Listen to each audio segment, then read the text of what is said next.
बिल्कुल सही बता भी रहे हैं। लंदन में दुनिया भर के कई देशों के बैंक नोटों की नीलामी, अलग देशों के सालों पुराने नोट बिके। नीलामी में 10-10 रुपए के 2 भारतीय नोटों की नीलामी भी हुई। भारत के इन 2 नोटों की बोली 2.7 लाख रुपए तक जाने की उम्मीद थी, लेकिन आप जानकर हैरान हो जाएंगे, इनमें से 10 रुपए का एक नोट 6,90,000 रुपए और दूसरा नोट 5,80,000 रुपए में बिका है। यानी भारत के 2 नोट 12.7 लाख रुपए में बिके।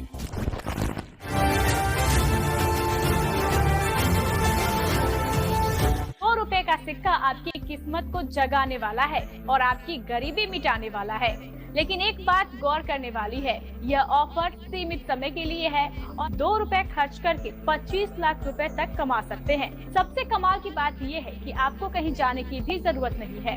आपको सिर्फ घर बैठे ये काम करना होगा और ये कोई भी व्यक्ति, अगर आपके पास पुराने दुर्लभ सिक्के हैं तो आसानी से लखपति बन सकते हैं। ये कंडीशन में 1.5 लाख रुपए और इससे अच्छी कंडीशन मिले तो 2.5-3 लाख रुपए।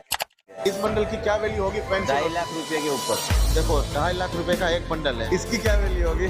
1.5 लाख रुपए से 2 लाख रुपए। क्या आपने भी सुना है कि पुराने सिक्के या रेयर करेंसी नोट्स लाखों में बिकते हैं? अगर हाँ, तो ये एपिसोड देखना आपके लिए बहुत जरूरी है।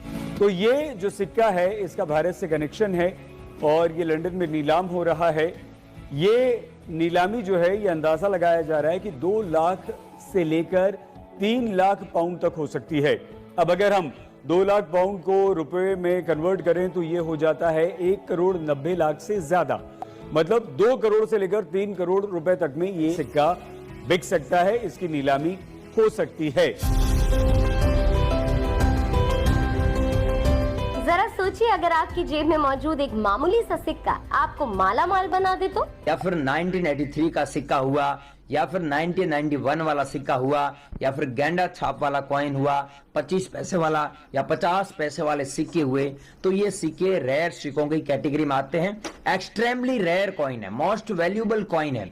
वहीं अगर आपके पास में ट्रैक्टर वाला नोट हुआ, इस नोट के बारे में यूट्यूबर सबसे ज्यादा भ्रांतियां फैली हुई, लेकिन इसकी सच्चाई यह है कि आपके पास में अमिताभ घोष के सिग्नेचर वाला नोट है, तो ये नोट बॉम्बे एग्जीबिशन में 2 लाख रुपए में बिका है।